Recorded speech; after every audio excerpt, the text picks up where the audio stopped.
안녕하십니까, 책돈입니다. 오늘 소개해드릴 책은 아침 과일 습관입니다. 저자는 류은경, 출판사는 서울 셀렉션입니다. 아침 과일 다이어트. 우리가 먹어야 할 음식은 자연에서 오는 음식입니다. 생으로 통으로 강화하지 않은 상태의 음식입니다. 이런 음식에는 생명의 빛이라 할 수 있는 효소가 살아있습니다.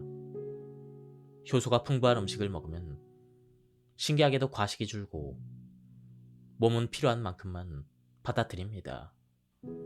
과일과 채소는 효소가 풍부한 대표적인 자연식입니다. 그런데 유독 과일만 당이 많다, 살찐다라는 편견의 대상이 되어 왔습니다. 과일을 비만의 원인인 당으로만 보는 영양학적인 시선은 과일에 깃든 생명력과 회복력을 놓치게 만듭니다. 과일은 당이기 이전에 음식이고 칼로리이기 이전에 생명입니다. 자연의 질서 안에서 자란 과일은 몸을 자극하지 않고 몸의 리듬에 맞게 흡수되고 정화되고 에너지로 전환됩니다. 흥미롭게도 몸을 가장 혹독하게 관리해야 되는 많은 운동선수가 과일을 통해 탄수화물을 섭취하고 있습니다. 인위적인 당이 아니라 자연의 형태로 돌아오는 에너지가 몸에 부담을 주지 않는다는 것을 경험적으로 알고 있기 때문입니다. 내 몸에 맞는 자연의 음식을 선택하면 건강과 다이어트는 더 이상 힘겨운 일이 되지 않습니다. 아침 과일 다이어트는 체지방이 자연스럽게 빠지는 방식이어서 굶거나 억지로 참을 필요가 없습니다. 독한 의지로 참는 다이어트보다 몸이 좋아하는 음식을 선택하는 방식이 훨씬 오래가고 확실합니다. 억지로 줄이는 다이어트는 항상 반동을 남기지만 자연스럽게 바꾸는 식사는 몸을 설득합니다. 유행하는 다이어트에 지치고 몸과 마음이 동시에 피로해졌다면 이제는 자연스럽고 순수한 음식으로 돌아올 때입니다. 몸은 언제나 자연을 기억하고 있습니다. 다음은 독자의 후기입니다. 과일식 한 달 만에 생긴 세 가지 놀라운 변화. 신장암 판정을 받은 뒤 2023년 1월 1일부터 육식과 밀가루, 술, 커피를 모두 끊기로 했다. 죽을 때까지 술을 끊지 못할 줄 알았는데 이게 되는 것이 신기했다. 1월 한 달간 삼시세끼에 과일만 먹었다. 인터넷 어디에선가 과일만 먹으면 좋다고 한 그 말을 들었는데 이를 믿고 무조건 따랐다. 한 끼에 한 가지 과일만. 아침은 사과 한 개, 점심은 바나나 하나, 또는 배 반쪽. 가끔 오렌지 등으로 변화를 주었다. 그 결과 한 달 뒤에는 몸무게가 10kg 줄었고 이 한 달 안에 놀라운 변화 세 가지를 체험했다. 첫째, 과일식을 한 지 4일째부터 변비가 없어졌다. 둘째, 3주가 지나고 치질이 없어졌다. 가슴 부위가 먹먹하던 증상도 사라졌다. 축농증 증상도 상당 부분 개선되어 냄새를 맡을 수 있게 되었다. 셋째, 굵은 가래떡 같은 대변이 팔 길이만큼 나왔는데 냄새가 나지 않았다. 이 후기를 적은 분은 신장암 환자였습니다. 완전 소화를 위한 식사 원칙은 무엇일까? 어떻게 해야 잘 먹고 잘 소화시켰다고 할 수 있을까? 사실 우리 대부분은 어떻게 식사하는지 좋은지 알고 있습니다. 꼭꼭 씹어 먹는다. 고기를 먹을 땐 채소와 함께 먹는다. 과식하지 않는다 등 누구나 잘 알고 있지만 이 쉬운 상식을 지키지 않고 있습니다. 완전 소화 식사 원칙 1. 물을 제대로 마시자. 식전에 마시는 한 잔의 물은 무척 중요합니다. 운동하기 전에 워밍업을 하듯 식사 전에 물 한 잔을 미리 마시는 습관이 좋습니다. 단 식사 직전이 아니라 최소 30분 전에 마십니다. 그러면 소화관 호르몬인 모틸린이 분비되어 위 내용물을 소장으로 원활하게 이동하게 합니다. 이후에 소화작용이 훨씬 더 활발하게 이루어집니다. 완전 소화 원칙 2. 꼭꼭 씹어서 침과 섞자. 음식만 봐도 침이 고이죠. 특히 신음식이죠. 이 반응은 자연스러운 현상이며 침의 역할은 매우 중요합니다. 침은 소화를 도울 뿐 아니라 항균과 항바이러스 기능과 충치 예방에도 기여합니다. 특히 침에 들어있는 아밀라아제는 탄수화물을 포도당으로 분해하는 데 꼭 필요한 소화 효소로 포도당은 인체의 가장 중요한 에너지원 중 하나입니다. 식사 중간에 물을 마시거나 밥을 국이나 찌개에 말아먹는 습관은 어떨까요? 이러한 식사법은 소화를 방해할 수 있지만 다행히 침샘뿐 아니라 췌장에서도 아밀라아제를 만들어내기 때문에 당장 큰 문제가 생기진 않습니다. 다만 이런 식습관이 장기간 반복되면 계속 아밀라아제를 만들어야 하는 췌장의 과부하가 걸릴 수가 있습니다. 이런 음식을 50번, 100번 꼭꼭 씹어먹기를 강조하는 이유는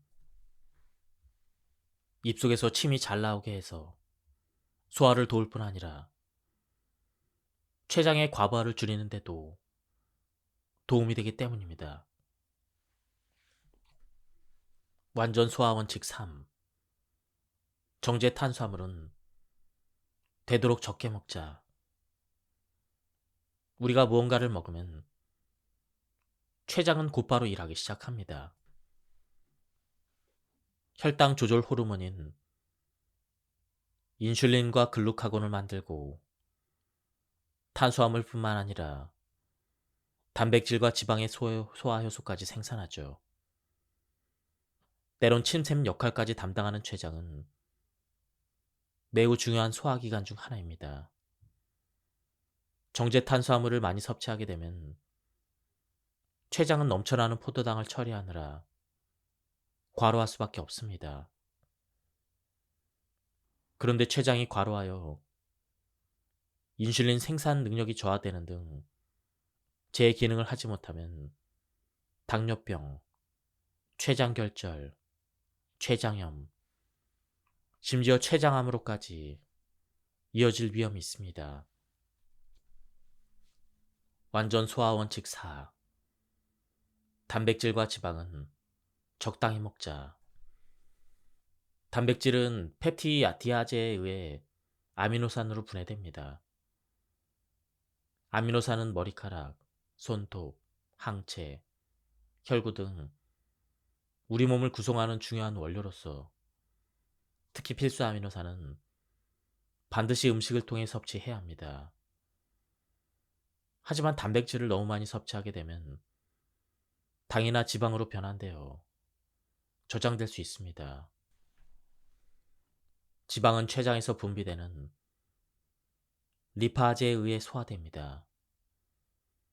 지방은 세포막, 뇌, 각종 호르몬 등을 구성하는 필수 영양소로 지방 섭취가 부족하면 호르몬 대사에 이상이 생기며 체지방률이 지나치게 낮으면 월경 불순이나 난임으로 이어질 수가 있습니다. 지방의 칼로리가 높다는 이유로 꺼리는 경우가 많지만 건강한 신체를 위해서 적절한 지방 섭취는 반드시 필요합니다. 소화 효율을 높이는 음식 조합. 우리 몸은 탄수화물, 지방, 단백질을 소화하는 각각의 효소들을 가지고 있습니다. 소화 효소들은 위, 소장, 췌장, 간에서 분비되며 동시에 작용하기보다는 제각기 따로 일하는 것이 효율적입니다. 각 소화 요소가 활성화되는 pH가 다르기 때문입니다. 각 영양소는 서로 다른 pH 환경에서 잘 소화되기 때문에 음식을 마구 섞어 먹다 보면 소화 요소가 상쇄되어 소화가 잘 되지 않습니다. 예를 들어 고기를 많이 먹으면서 밥도 듬뿍 먹게 되면 소화 효소끼리 상쇄되어 완전 소화가 어렵습니다. 속이 더부룩하고 가스가 차며 다음날 변 상태가 좋지 않은 경험을 했다면 이러한 이유 때문입니다. 밥 같은 경우는 채소를 곁들인 식사가 좋습니다. 고기의 경우도 약간의 채소를 곁들이고 밥이나 빵은 최소화합니다. 지방 중심의 식사에서는 채소와 고기류와 함께 섭취해도 소화가 잘 됩니다. 과일의 당은 설탕과 다를까요? 과일의 단맛은 단순히 설탕 맛이 아닙니다. 포도당과 과당, 자당이 서로 다른 비율로 어우러져 각 과일만의 고유한 풍미를 만들어냅니다. 중요한 점은 과일 속 당분이 설탕과는 전혀 다른 방식으로 우리 몸에 작용한다는 사실입니다. 가공한 설탕은 대부분 순수한 자당으로 이루어져 체내에 들어오면 곧바로 포도당과 과당으로 분해되어 빠르게 흡수됩니다. 특히 과당은 간에서 주로 대사되는데 과도하게 섭취하면 간의 지방 합성을 촉진하고 인슐린 저항성을 일으킬 수가 있습니다. 그러나 과일의 당은 혼자가 아닙니다. 수분과 식이섬유, 비타민과 미네랄, 식물 영양소, 그리고 각종 효소가 함께 들어 있습니다. 당 흡수 속도를 원만하게 조절하고 대사 과정에서 생길 수 있는 부담을 줄여줍니다. 대규모 코호트 연구에 따르면 규칙적인 과일 섭취는 실제로 제2형 당뇨병의 발병 위험을 낮추고 이미 당뇨병이 있는 사람들에게도 혈당 관리와 합병증 예방에 긍정적인 효과를 보았습니다. 예를 들어 사과 500g에 들어있는 당분은 약 55g에 불과합니다. 이는 일반적인 가공식품, 과자와 초콜릿, 라면 이런 것들에 들어있는 수백 칼로리의 당과 그리고 지방과 비교하면 분명한 차이가 있습니다. 결국 중요한 것은 숫자에 매달려 과일을 제한하는 것이 아니라 자연 그대로의 음식을 받아들이는 태도입니다. 과일은 체중 관리와 인슐린 민감도 개선에 도움을 주는 든든한 동반자입니다. 디저트 과일보다는 아침 과일, 특히 아침에 과일을 먹는 습관은 우리 몸에 신선한 활력을 불어넣습니다. 풍부한 수분과 비타민, 미네랄, 효소, 그리고 강력한 항산화 성분이 우리 몸에 들어와서 세포 대사를 깨우고 위장에 부담을 주지 않으면서도 에너지를 효율적으로 전달합니다. 실제 임상 사례에서도 아침 직전에 과일 500g을 섭취한 사람들은 혈당과 인슐린 수치 안정, 간 기능 개선, 독소 배출, 염증 완화, 체중 감량 등 매우 긍정적인 결과가 있었습니다. 이는 과일의 당분이 혈당을 높인다는 흔한 오해와는 정반대의 증거입니다. 건강한 식습관은 단순히 칼로리를 제한하는 것으로 완성되지 않습니다. 음식의 질과 그 음식이 우리 몸에 어떻게 작용하는지를 이해하는 것이 핵심입니다.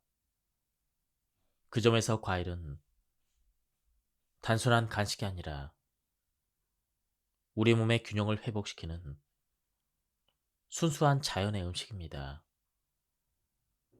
매일 아침 식탁에 과일을 올리기로 선택한 것은 체중을 조절하고 몸의 활력을 지키는 가장 단순하면서도 지혜로운 방법입니다. 동물성 단백질. 무엇이 문제일까?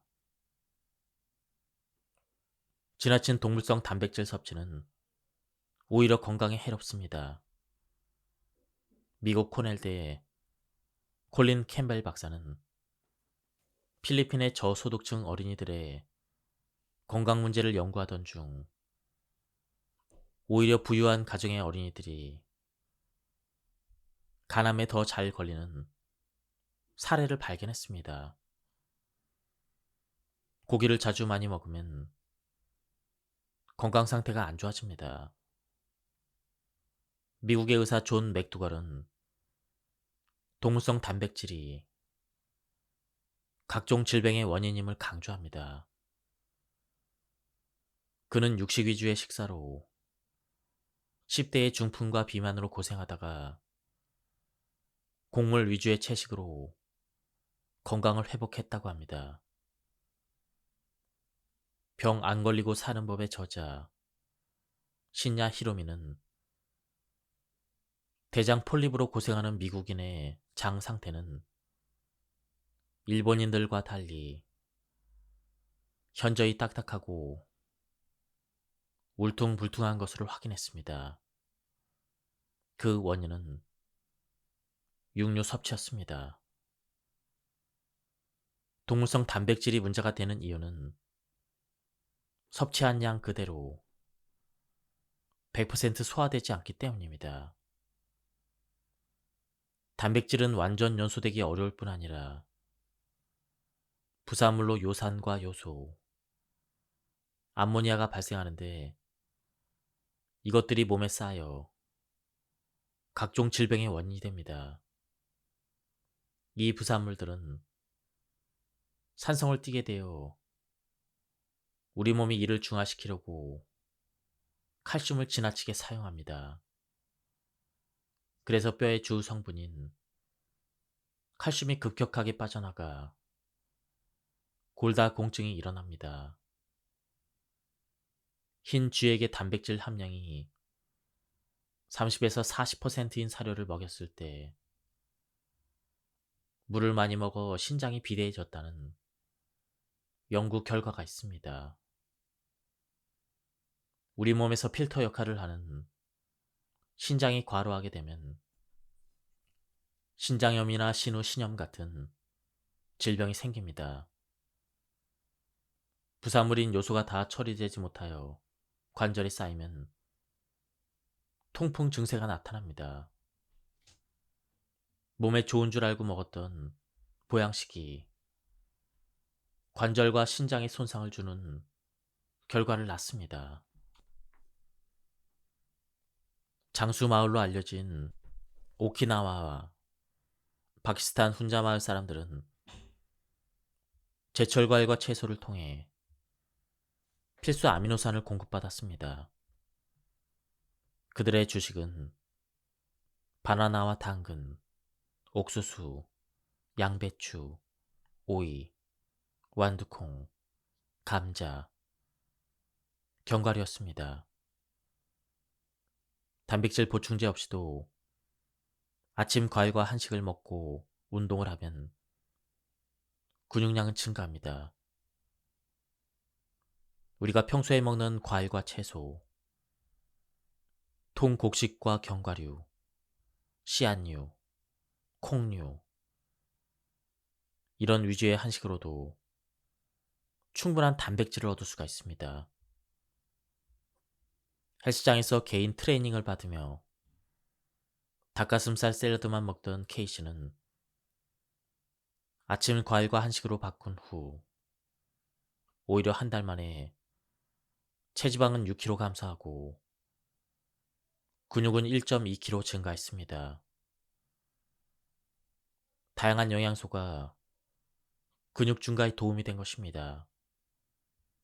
과일과 견과류, 채식 위주의 식사로 바꾼 P씨도 근 감소증은 전혀 없이 체지방만 8% 줄었습니다. 무엇보다 만성 비염이 체지방과 함께 사라지는 놀라운 다이어트를 경험했습니다. 국물은 소화를 어떻게 방해할까요? 우리가 평소 먹는 밥이 소화되는 과정을 살펴보겠습니다. 밥은 탄수화물로 1차적으로는 침에 있는 소화 효소인 아밀라제에 의해 분해됩니다. 이 과정이 잘 이루어지지 않으면 2차적으로 췌장에 있는 아밀라제를 사용합니다. 이렇게 밥은 포도당으로 잘 분해되어 우리 몸의 1차 에너지원으로 아주 중요하게 쓰입니다. 그런데 국에 밥을 말아 씹지도 않고 후루룩 삼키거나 식사 도중 물을 벌컥벌컥 마시면 어떻게 될까요? 소화 효소인 아밀라제가 물에 희석됩니다. 희석된 소화 효소는 효율이 떨어질 수밖에 없습니다. 위는 소화액이 부족한 음식을 소화하려고 더 격렬하게 위장을 운동하고, 췌장은 침샘이 못한 일을 처리하려고 소화 효소를 과도하게 분비합니다. 이처럼 국물이 가득한 식사는 위와 췌장을 과로하게 만듭니다. 완전 소화되지 않은 음식물은 심각한 문제를 일으킵니다. 탄수화물이 완전 연소되지 않으면 장 속에서 썩어버리는 현상, 즉 이상 발효를 일으킵니다.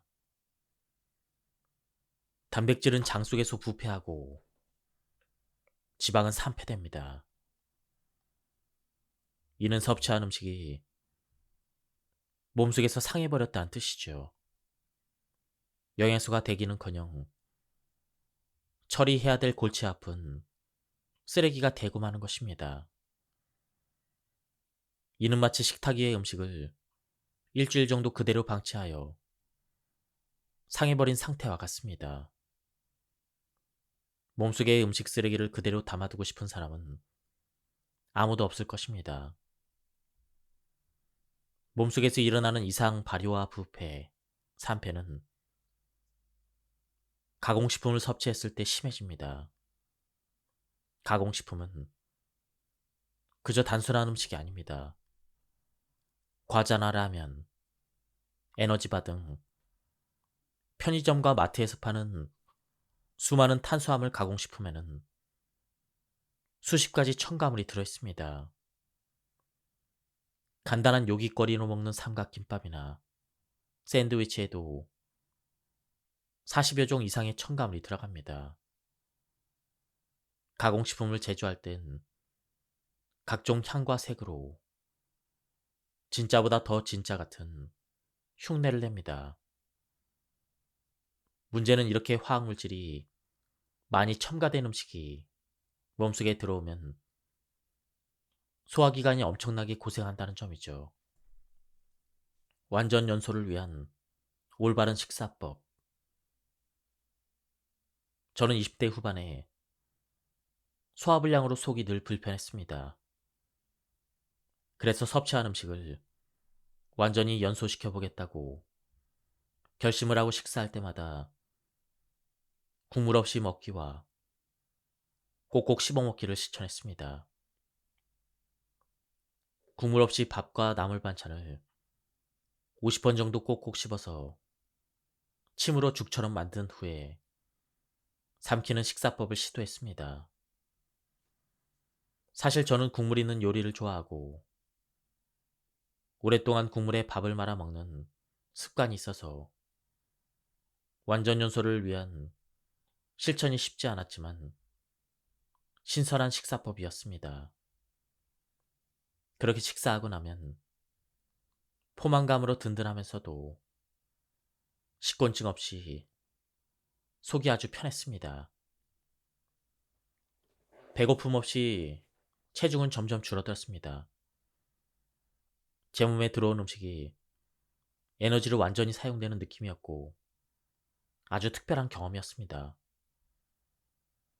이렇게 섭취한 음식의 완전 연소는 살찌지 않는 건강한 몸을 만들어줍니다. 음식의 맛을 입에 오감으로 느끼며 여유있게 식사해보길 바랍니다. 순수한 자연의 음식은 가공한 저칼로리 음식보다 우리 몸을 이롭게 합니다. 완전 연소되어 살찌지 않는 식사법을 꼭 실천해보세요. 밥은 입에서 꼭꼭 씹어서 삼키는 것이 중요합니다. 국물 요리나 식사 중 물 마시기는 피하고 음식 자체의 수분으로 소화하는 그런 방법이 좋습니다. 만약 국물 요리가 너무 먹고 싶다면 국부터 먹고 밥은 따로 꼭꼭 씹어서 삼키는 것이 좋습니다. 잘 씹은 음식은 소화 효소와 잘 섞어서 완전히 소화되고 연소되어 몸에 노폐물을 남기지 않습니다. 이것이 살찌지 않은 법, 노폐물을 남기지 않는 완전 연소 식사법입니다. 간 건강을 위한 해독 식사. 아침 공복에 먹는 과일은 간세포를 재생시키는데 가장 효과적인 음식입니다. 포도와 감귤류, 블루베리에는 강력한 항산화 성분인 폴리페놀이 풍부하게 들어있습니다. 양배추와 브로콜리, 콜리플라워 등 겨잣과 채소는 간의 해독 효소 생성을 돕는 설포라판을 함유하고 있습니다. 해독에 꼭 필요한 아미노산은 글리신과 시스테인, 글루타민, 메치오닌 등입니다. 메치오닌은 지방간 예방에 좋은 콜린을 생성하며 조개류와 통곡물을 통해 섭취할 수가 있습니다. 간 건강을 위해 피해야 될 가장 우선순위 음식은 가공식품입니다. 더불어 과식과 야식 같은 잘못된 식습관도 없애야 합니다. 간은 잠자는 동안 해독작용을 하므로 야식은 간의 활동을 방해합니다. 과식은 해독할 독소의 양을 늘리는 나쁜 식습관입니다. 바나나 똥은 완전 연소의 증거입니다. 황금색 바나나 똥은 몸이 음식을 잘 소화해 완전 연소했다는 증거입니다. 대변은 음식 찌꺼기와 함께 내려온 각종 대사물질이 만들어낸 작품입니다. 대변의 70%는 수분이고 30%는 고형물인데 소화가 안 된 채소의 섬유질, 음식 부산물, 수명이 다한 적혈구와 백혈구 등 사멸된 세포들과 장내 세균 시체들이 섞여 있습니다. 건강한 변은 물에 떠서 부변이라고도 하고 바나나 모양을 닮아 바나나 똥이라고 합니다. 모양과 굵기도 바나나 같고 향이 거의 없거나 살짝 고소한 냄새가 납니다. 탄수화물과 단백질, 지방이 완전하게 연소되어 불필요한 찌꺼기만 나간 형태입니다.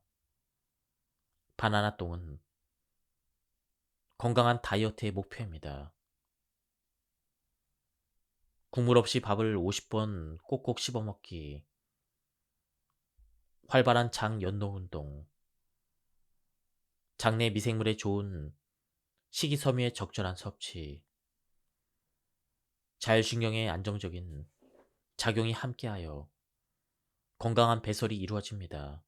변비가 생기는 이유는 이 네 가지가 잘 이루어지지 않는 결과입니다. 과일 식이섬유가 만드는 기적. 저는 어느 병원의 만성변비 환자 프로그램에 자문을 맡은 적이 있습니다. 그 환자는 병원 치료와 온갖 방법을 시도했지만 변비는 30년간 계속되었습니다. 저는 그분에게 장 클렌징을 권했습니다. 그래서 수분이 많은 과일만으로 식사하게 했습니다. 그러자 이주 현미식과 유산균 식단으로는 해결되지 않았던 변비가 불과 몇 개의 과일로 단 이틀 만에 상쾌하게 해결됐습니다. 아침 과일 식사를 시작하는 분들의 첫 경험은 바로 쾌변입니다. 과일은 에너지를 주면서 변비도 예방하는 탁월한 식사입니다. 건강한 변을 만드는 성공 주역은 바로 과일의 식이섬유입니다. 식이섬유에는 물에 녹는 수용성 식이섬유와 녹지 않는 불용성 식이섬유가 있습니다. 수용성 식이섬유는 물에 녹아 장에서 부드러운 젤 형태로 바뀝니다. 소장이 영양소를 부드럽게 흡수하도록 혈당 상승을 막고 장이 콜레스테롤을 흡수하지 않게 막아주죠. 적절한 장내에 세균총의 구성 상태를 유지해서 면역력을 높이며 암이 발생하지 않게 도와줍니다. 잘 익은 딸기와 사과, 키위와 바나나에는 수용성 식이섬유인 펙틴이 풍부합니다. 불용성 식이섬유는 식물의 세표벽 성분으로 물에 녹지 않는 대신 물을 흡수해 부풀어 오릅니다. 식물의 섬유질은 독소를 흡착하고 양이 늘어난 식이섬유는 장벽을 자극하여 장이 활발하게 연동운동을 하게 하여 배설을 촉진합니다. 불용성 식이섬유는 통곡물, 콩, 채소, 과일 껍질 등에 풍부하게 들어있으며 셀룰로스와 리그닌 등이 대표적입니다. 진짜 음식은 약이 된다. 잘못된 식습관으로 망가진 몸은 좋은 음식으로 회복할 수가 있습니다. 사찰 음식의 명장인 선제 스님은 생명이 깃든 음식으로 자신의 간경화를 치유했고 여러 세계적인 요리 학교에서 요청받아 강연을 하고 있습니다. 스님은 자연 그대로 제철에 가공하지 않은 음식을 진짜 음식이라고 말합니다. 김치와 된장, 낫또 같은 발효식품과 자연 상태의 과일과 채소에는 효소가 풍부하게 들어있습니다. 이런 음식이야말로 무너진 신진대사를 회복하는 열쇠입니다. 그리고 칼로리와 영양소를 일일이 계산하는 다이어트는 그만둬야 합니다. 저 또한 과거에는 영양 성분 분석과 칼로리에 집착했지만 반복되는 요요 현상과 밀가루 중독에서 벗어나지 못했습니다. 그러나 자연 그대로 과일을 먹기 시작한 뒤로는 다이어트도 건강 걱정도 사라졌습니다. 과학이 밝혀낸 것은 자연의 일부분에 불과합니다. 자연이 준 진짜 음식만이 내 몸의 생명과 건강을 지킬 수가 있습니다. 지금까지 이 책에 대한 리뷰를 모두 마쳤습니다. 이 책은 아침 과일식에 대한 굉장히 자세한 설명이 나와 있었고요. 우리나라 현실에 맞는 저자의 설명이 굉장히 좋았습니다. 뒤에도 좋은 내용이 많이 나왔는데요. 뒷부분은 다음 시간에 소개해 드리도록 하겠습니다. 오늘 리뷰는 여기서 마치도록 하겠습니다. 감사합니다. 안녕하십니까, 책돈입니다. 오늘 소개해 드릴 책은 아침 과일 습관입니다. 저자는 류은경, 출판사는 서울 셀렉션입니다. 아침 과일 다이어트. 우리가 먹어야 할 음식은 자연에서 오는 음식입니다. 생으로 통으로 강화하지 않은 상태의 음식입니다. 이런 음식에는 생명의 빛이라 할 수 있는 효소가 살아있습니다. 효소가 풍부한 음식을 먹으면 신기하게도 과식이 줄고 몸은 필요한 만큼만 받아들입니다. 과일과 채소는 효소가 풍부한 대표적인 자연식입니다. 그런데 유독 과일만 당이 많다, 살찐다라는 편견의 대상이 되어 왔습니다. 과일을 비만의 원인인 당으로만 보는 영양학적인 시선은 과일에 깃든 생명력과 회복력을 놓치게 만듭니다. 과일은 당이기 이전에 음식이고 칼로리이기 이전에 생명입니다. 자연의 질서 안에서 자란 과일은 몸을 자극하지 않고 몸의 리듬에 맞게 흡수되고 정화되고 에너지로 전환됩니다. 흥미롭게도 몸을 가장 혹독하게 관리해야 되는 많은 운동선수가 과일을 통해 탄수화물을 섭취하고 있습니다. 인위적인 당이 아니라 자연의 형태로 돌아오는 에너지가 몸에 부담을 주지 않는다는 것을 경험적으로 알고 있기 때문입니다. 내 몸에 맞는 자연의 음식을 선택하면 건강과 다이어트는 더 이상 힘겨운 일이 되지 않습니다. 아침 과일 다이어트는 체지방이 자연스럽게 빠지는 방식이어서 굶거나 억지로 참을 필요가 없습니다. 독한 의지로 참는 다이어트보다 몸이 좋아하는 음식을 선택하는 방식이 훨씬 오래가고 확실합니다. 억지로 줄이는 다이어트는 항상 반동을 남기지만 자연스럽게 바꾸는 식사는 몸을 설득합니다. 유행하는 다이어트에 지치고 몸과 마음이 동시에 피로해졌다면 이제는 자연스럽고 순수한 음식으로 돌아올 때입니다. 몸은 언제나 자연을 기억하고 있습니다. 다음은 독자의 후기입니다. 과일식 한 달 만에 생긴 3가지 놀라운 변화. 신장암 판정을 받은 뒤 2023년 1월 1일부터 육식과 밀가루, 술, 커피를 모두 끊기로 했다. 죽을 때까지 술을 끊지 못할 줄 알았는데 이게 되는 것이 신기했다. 1월 한 달간 삼시세끼에 과일만 먹었다. 인터넷 어디에선가 과일만 먹으면 좋다고 한 그 말을 들었는데 이를 믿고 무조건 따랐다. 한 끼에 1가지 과일만. 아침은 사과 1개, 점심은 바나나 하나, 또는 배 반쪽. 가끔 오렌지 등으로 변화를 주었다. 그 결과 한 달 뒤에는 몸무게가 10kg 줄었고 이 한 달 안에 놀라운 변화 3가지를 체험했다. 첫째, 과일식을 한 지 4일째부터 변비가 없어졌다. 둘째, 3주가 지나고 치질이 없어졌다.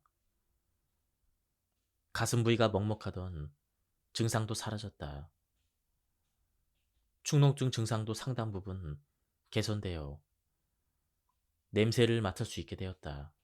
셋째, 굵은 가래떡 같은 대변이 팔 길이만큼 나왔는데 냄새가 나지 않았다.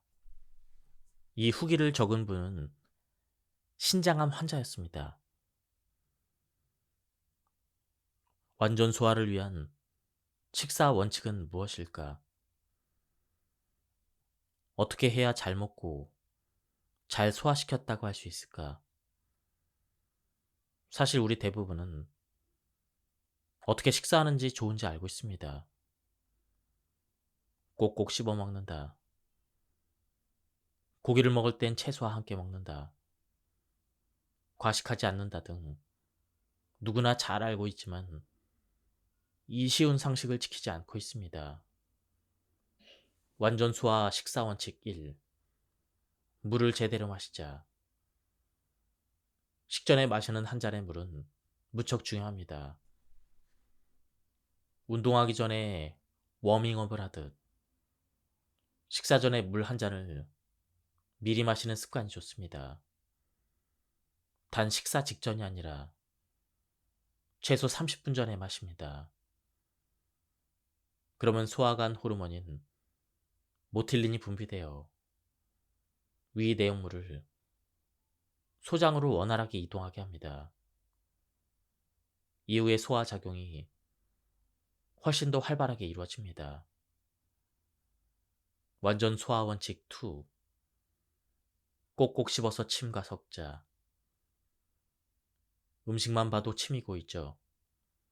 특히 신음식이죠.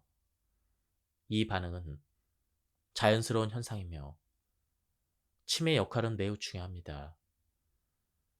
침은 소화를 도울 뿐 아니라 항균과 항바이러스 기능과 충치 예방에도 기여합니다. 특히 침에 들어있는 아밀라아제는 탄수화물을 포도당으로 분해하는 데 꼭 필요한 소화 효소로 포도당은 인체의 가장 중요한 에너지원 중 하나입니다. 식사 중간에 물을 마시거나 밥을 국이나 찌개에 말아먹는 습관은 어떨까요?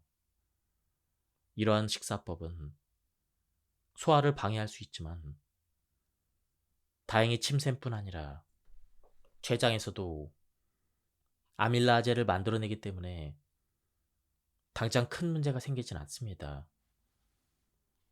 다만 이런 식습관이 장기간 반복되면 계속 아밀라아제를 만들어야 하는 췌장의 과부하가 걸릴 수가 있습니다. 이런 음식을 50번, 100번 꼭꼭 씹어먹기를 강조하는 이유는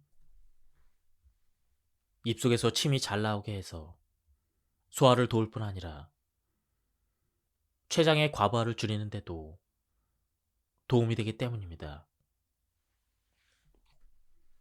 완전 소화 원칙 3. 정제 탄수화물은 되도록 적게 먹자. 우리가 무언가를 먹으면 췌장은 곧바로 일하기 시작합니다. 혈당 조절 호르몬인 인슐린과 글루카곤을 만들고 탄수화물뿐만 아니라 단백질과 지방의 소화 효소까지 생산하죠. 때론 침샘 역할까지 담당하는 췌장은 매우 중요한 소화기관 중 하나입니다. 정제 탄수화물을 많이 섭취하게 되면 췌장은 넘쳐나는 포도당을 처리하느라 과로할 수밖에 없습니다. 그런데 췌장이 과로하여 인슐린 생산 능력이 저하되는 등 제 기능을 하지 못하면 당뇨병, 췌장결절, 췌장염, 심지어 췌장암으로까지 이어질 위험이 있습니다. 완전 소화 원칙 4. 단백질과 지방은 적당히 먹자. 단백질은 펩티아디아제에 의해 아미노산으로 분해됩니다. 아미노산은 머리카락, 손톱, 항체, 혈구 등 우리 몸을 구성하는 중요한 원료로서 특히 필수 아미노산은 반드시 음식을 통해 섭취해야 합니다. 하지만 단백질을 너무 많이 섭취하게 되면 당이나 지방으로 변환되어 저장될 수 있습니다. 지방은 췌장에서 분비되는 리파제에 의해 소화됩니다. 지방은 뇌 세포막, 뇌, 각종 호르몬 등을 구성하는 필수 영양소로 지방 섭취가 부족하면 호르몬 대사에 이상이 생기며 체지방률이 지나치게 낮으면 월경 불순이나 난임으로 이어질 수가 있습니다. 지방의 칼로리가 높다는 이유로 꺼리는 경우가 많지만 건강한 신체를 위해서 적절한 지방 섭취는 반드시 필요합니다. 소화 효율을 높이는 음식 조합. 우리 몸은 탄수화물, 지방, 단백질을 소화하는 각각의 효소들을 가지고 있습니다. 소화 효소들은 위, 소장, 췌장, 간에서 분비되며 동시에 작용하기보다는 제각기 따로 일하는 것이 효율적입니다. 각 소화 요소가 활성화되는 pH가 다르기 때문입니다. 각 영양소는 서로 다른 pH 환경에서 잘 소화되기 때문에 음식을 마구 섞어 먹다 보면 소화 요소가 상쇄되어 소화가 잘 되지 않습니다. 예를 들어 고기를 많이 먹으면서 밥도 듬뿍 먹게 되면 소화 효소끼리 상쇄되어 완전 소화가 어렵습니다. 속이 더부룩하고 가스가 차며 다음날 변 상태가 좋지 않은 경험을 했다면 이러한 이유 때문입니다. 밥 같은 경우는 채소를 곁들인 식사가 좋습니다. 고기의 경우도 약간의 채소를 곁들이고 밥이나 빵은 최소화합니다. 지방 중심의 식사에서는 채소와 고기류와 함께 섭취해도 소화가 잘 됩니다. 과일의 당은 설탕과 다를까요? 과일의 단맛은 단순히 설탕 맛이 아닙니다. 포도당과 과당, 자당이 서로 다른 비율로 어우러져 각 과일만의 고유한 풍미를 만들어냅니다. 중요한 점은 과일 속 당분이 설탕과는 전혀 다른 방식으로 우리 몸에 작용한다는 사실입니다. 가공한 설탕은 대부분 순수한 자당으로 이루어져 체내에 들어오면 곧바로 포도당과 과당으로 분해되어 빠르게 흡수됩니다. 특히 과당은 간에서 주로 대사되는데 과도하게 섭취하면 간의 지방 합성을 촉진하고 인슐린 저항성을 일으킬 수가 있습니다. 그러나 과일의 당은 혼자가 아닙니다. 수분과 식이섬유, 비타민과 미네랄, 식물 영양소, 그리고 각종 효소가 함께 들어있습니다. 당 흡수 속도를 원만하게 조절하고 대사 과정에서 생길 수 있는 부담을 줄여줍니다. 대규모 코호트 연구에 따르면 규칙적인 과일 섭취는 실제로 제2형 당뇨병의 발병 위험을 낮추고 이미 당뇨병이 있는 사람들에게도 혈당 관리와 합병증 예방에 긍정적인 효과를 보았습니다. 예를 들어 사과 500g에 들어있는 당분은 약 55g에 불과합니다. 이는 일반적인 가공식품, 과자와 초콜릿, 라면, 이런 것들에 들어있는 수백 칼로리의 당과 그리고 지방과 비교하면 분명한 차이가 있습니다. 결국 중요한 것은 숫자에 매달려 과일을 제한하는 것이 아니라 자연 그대로의 음식을 받아들이는 태도입니다. 과일은 체중 관리와 인슐린 민감도 개선에 도움을 주는 든든한 동반자입니다. 디저트 과일보다는 아침 과일, 특히 아침에 과일을 먹는 습관은 우리 몸에 신선한 활력을 불어넣습니다. 풍부한 수분과 비타민, 미네랄, 효소, 그리고 강력한 항산화 성분이 우리 몸에 들어와서 세포 대사를 깨우고 위장에 부담을 주지 않으면서도 에너지를 효율적으로 전달합니다. 실제 임상 사례에서도 아침 직전에 과일 500g을 섭취한 사람들은 혈당과 인슐린 수치의 안정, 간 기능 개선, 독소 배출, 염증 완화, 체중 감량 등 매우 긍정적인 결과가 있었습니다. 이는 과일의 당분이 혈당을 높인다는 흔한 오해와는 정반대의 증거입니다. 건강한 식습관은 단순히 칼로리를 제한하는 것으로 완성되지 않습니다. 음식의 질과 그 음식이 우리 몸에 어떻게 작용하는지를 이해하는 것이 핵심입니다. 그 점에서 과일은 단순한 간식이 아니라 우리 몸의 균형을 회복시키는 순수한 자연의 음식입니다.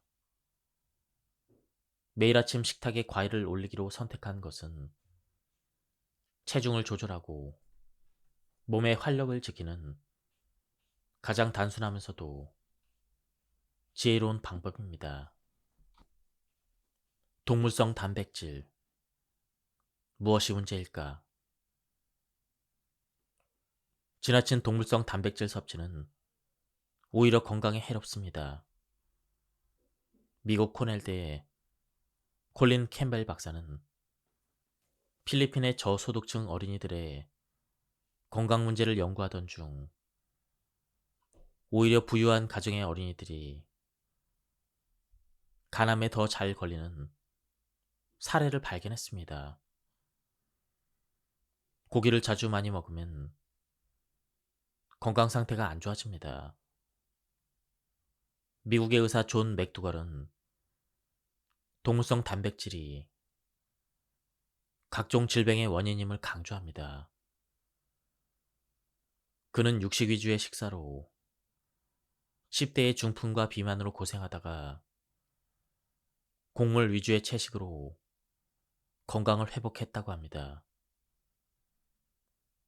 병 안 걸리고 사는 법의 저자 신야 히로미는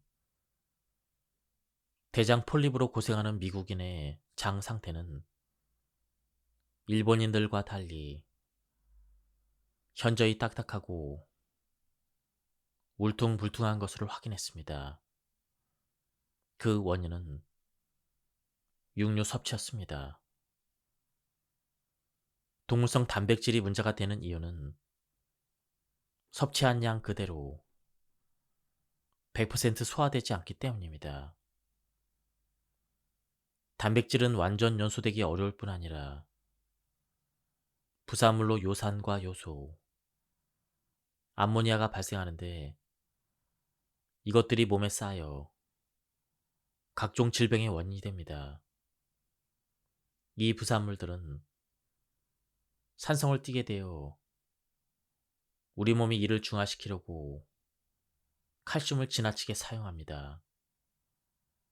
그래서 뼈의 주 성분인 칼슘이 급격하게 빠져나가 골다공증이 일어납니다. 흰 쥐에게 단백질 함량이 30에서 40%인 사료를 먹였을 때 물을 많이 먹어 신장이 비대해졌다는 연구 결과가 있습니다. 우리 몸에서 필터 역할을 하는 신장이 과로하게 되면 신장염이나 신우신염 같은 질병이 생깁니다. 부산물인 요소가 다 처리되지 못하여 관절이 쌓이면 통풍 증세가 나타납니다. 몸에 좋은 줄 알고 먹었던 보양식이 관절과 신장에 손상을 주는 결과를 낳습니다. 장수 마을로 알려진 오키나와와 파키스탄 훈자 마을 사람들은 제철 과일과 채소를 통해 필수 아미노산을 공급받았습니다.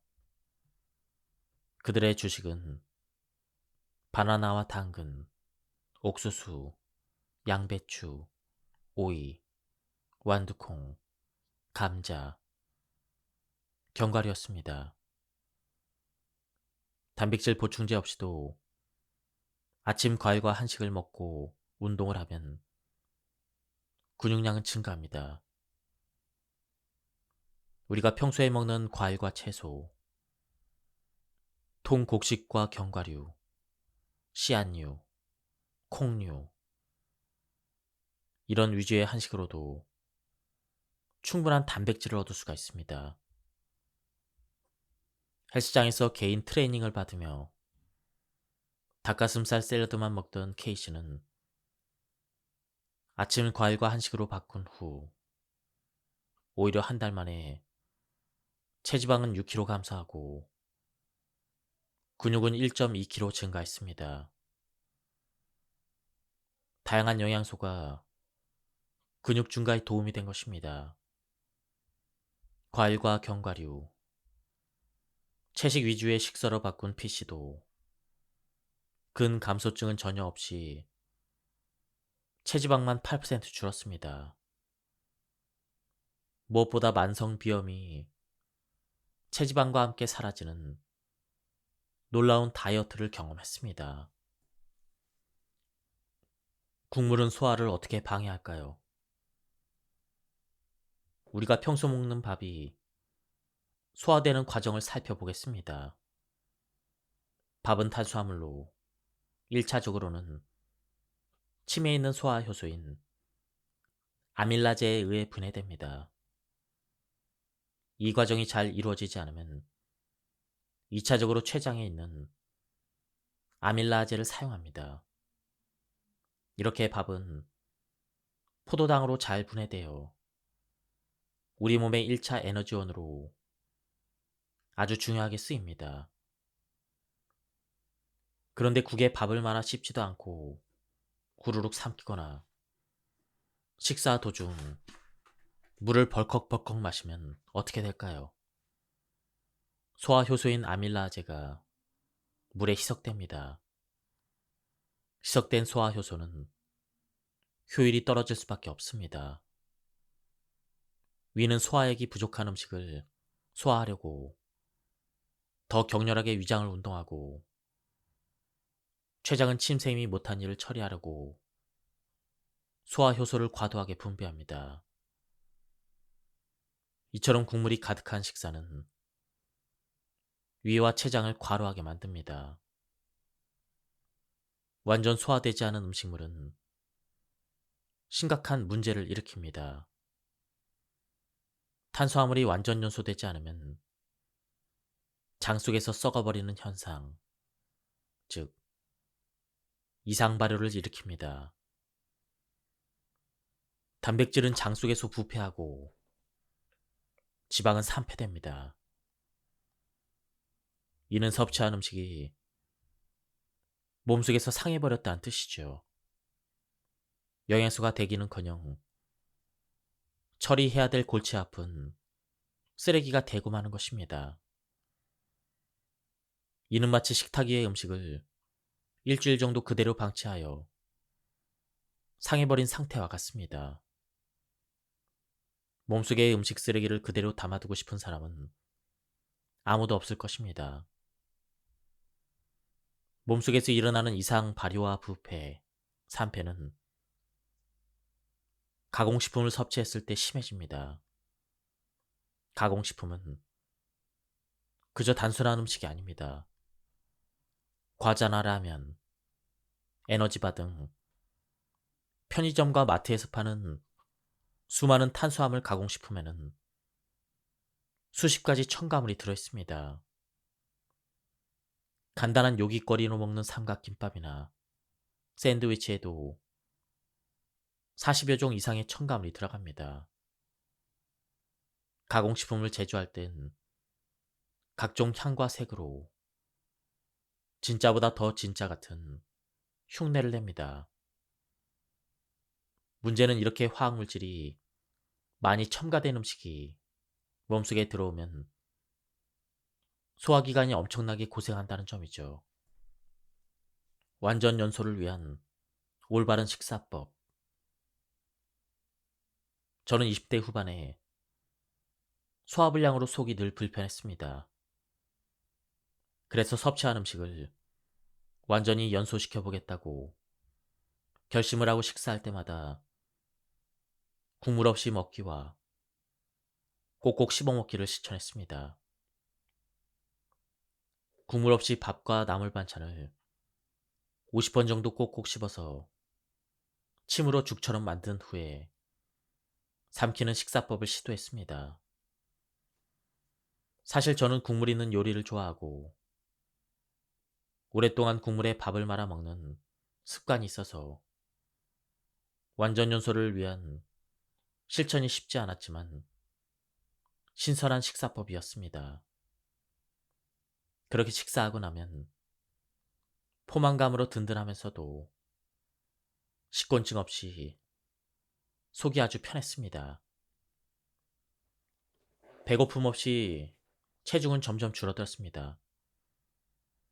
제 몸에 들어온 음식이 에너지로 완전히 사용되는 느낌이었고 아주 특별한 경험이었습니다. 이렇게 섭취한 음식의 완전 연소는 살찌지 않는 건강한 몸을 만들어줍니다. 음식의 맛을 입에 오감으로 느끼며 여유있게 식사해보길 바랍니다. 순수한 자연의 음식은 가공한 저칼로리 음식보다 우리 몸을 이롭게 합니다. 완전 연소되어 살찌지 않는 식사법을 꼭 실천해보세요. 밥은 입에서 꼭꼭 씹어서 삼키는 것이 중요합니다. 국물 요리나 식사 중 물 마시기는 피하고 음식 자체의 수분으로 소화하는 그런 방법이 좋습니다. 만약 국물 요리가 너무 먹고 싶다면 국부터 먹고 밥은 따로 꼭꼭 씹어서 삼키는 것이 좋습니다. 잘 씹은 음식은 소화 효소와 잘 섞어서 완전히 소화되고 연소되어 몸에 노폐물을 남기지 않습니다. 이것이 살찌지 않은 법, 노폐물을 남기지 않는 완전 연소 식사법입니다. 간 건강을 위한 해독 식사. 아침 공복에 먹는 과일은 간세포를 재생시키는데 가장 효과적인 음식입니다. 포도와 감귤류, 블루베리에는 강력한 항산화 성분인 폴리페놀이 풍부하게 들어있습니다. 양배추와 브로콜리, 콜리플라워 등 겨잣과 채소는 간의 해독 효소 생성을 돕는 설포라판을 함유하고 있습니다. 해독에 꼭 필요한 아미노산은 글리신과 시스테인, 글루타민, 메치오닌 등입니다. 메치오닌은 지방간 예방에 좋은 콜린을 생성하며 조개류와 통곡물을 통해 섭취할 수가 있습니다. 간 건강을 위해 피해야 될 가장 우선순위 음식은 가공식품입니다. 더불어 과식과 야식 같은 잘못된 식습관도 없애야 합니다. 간은 잠자는 동안 해독작용을 하므로 야식은 간의 활동을 방해합니다. 과식은 해독할 독소의 양을 늘리는 나쁜 식습관입니다. 바나나 똥은 완전 연소의 증거입니다. 황금색 바나나 똥은 몸이 음식을 잘 소화해 완전 연소했다는 증거입니다. 대변은 음식 찌꺼기와 함께 내려온 각종 대사물질이 만들어낸 작품입니다. 대변의 70%는 수분이고 30%는 고용물인데 소화가 안 된 채소의 섬유질, 음식 부산물, 수명이 다한 적혈구와 백혈구 등 사멸된 세포들과 장내 세균 시체들이 섞여 있습니다. 건강한 변은 물에 떠서 부변이라고도 하고 바나나 모양을 닮아 바나나 똥이라고 합니다. 모양과 굵기도 바나나 같고 향이 거의 없거나 살짝 고소한 냄새가 납니다. 탄수화물과 단백질, 지방이 완전하게 연소되어 불필요한 찌꺼기만 나간 형태입니다. 바나나 똥은 건강한 다이어트의 목표입니다. 국물 없이 밥을 50번 꼭꼭 씹어 먹기, 활발한 장 연동 운동, 장내 미생물에 좋은 식이섬유의 적절한 섭취, 자율신경의 안정적인 작용이 함께하여 건강한 배설이 이루어집니다. 변비가 생기는 이유는 이 네 가지가 잘 이루어지지 않는 결과입니다. 과일 식이섬유가 만드는 기적. 저는 어느 병원의 만성변비 환자 프로그램에 자문을 맡은 적이 있습니다. 그 환자는 병원 치료와 온갖 방법을 시도했지만 변비는 30년간 계속되었습니다. 저는 그분에게 장 클렌징을 권했습니다. 그래서 수분이 많은 과일만으로 식사하게 했습니다. 그러자 이주 현미식과 유산균 식단으로는 해결되지 않았던 변비가 불과 몇 개의 과일로 단 이틀 만에 상쾌하게 해결됐습니다. 아침 과일 식사를 시작하는 분들의 첫 경험은 바로 쾌변입니다. 과일은 에너지를 주면서 변비도 예방하는 탁월한 식사입니다. 건강한 변을 만드는 성공 주역은 바로 과일의 식이섬유입니다. 식이섬유에는 물에 녹는 수용성 식이섬유와 녹지 않는 불용성 식이섬유가 있습니다. 수용성 식이섬유는 물에 녹아 장에서 부드러운 젤 형태로 바뀝니다. 소장이 영양소를 부드럽게 흡수하도록 혈당 상승을 막고 장이 콜레스테롤을 흡수하지 않게 막아주죠. 적절한 장내의 세균총의 구성 상태를 유지해서 면역력을 높이며 암이 발생하지 않게 도와줍니다. 잘 익은 딸기와 사과, 키위와 바나나에는 수용성 식이섬유인 펙틴이 풍부합니다. 불용성 식이섬유는 식물의 세표벽 성분으로 물에 녹지 않는 대신 물을 흡수해 부풀어 오릅니다.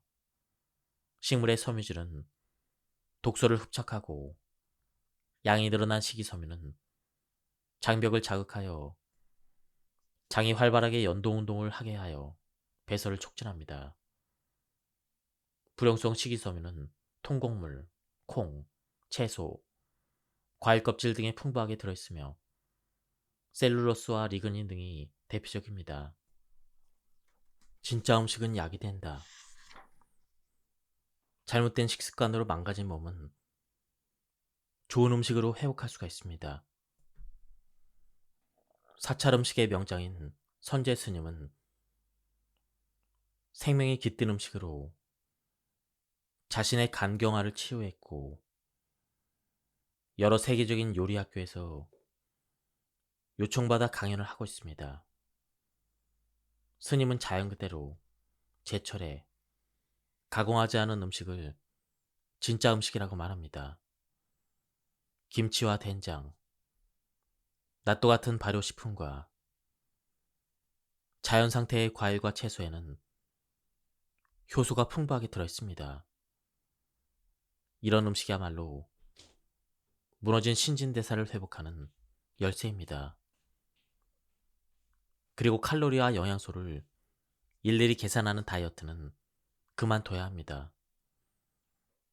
저 또한 과거에는 영양 성분 분석과 칼로리에 집착했지만 반복되는 요요 현상과 밀가루 중독에서 벗어나지 못했습니다. 그러나 자연 그대로 과일을 먹기 시작한 뒤로는 다이어트도 건강 걱정도 사라졌습니다. 과학이 밝혀낸 것은 자연의 일부분에 불과합니다. 자연이 준 진짜 음식만이 내 몸의 생명과 건강을 지킬 수가 있습니다. 지금까지 이 책에 대한 리뷰를 모두 마쳤습니다. 이 책은 아침 과일식에 대한 굉장히 자세한 설명이 나와 있었고요. 우리나라 현실에 맞는 저자의 설명이 굉장히 좋았습니다. 뒤에도 좋은 내용이 많이 나왔는데요. 뒷부분은 다음 시간에 소개해 드리도록 하겠습니다. 오늘 리뷰는 여기서 마치도록 하겠습니다. 감사합니다.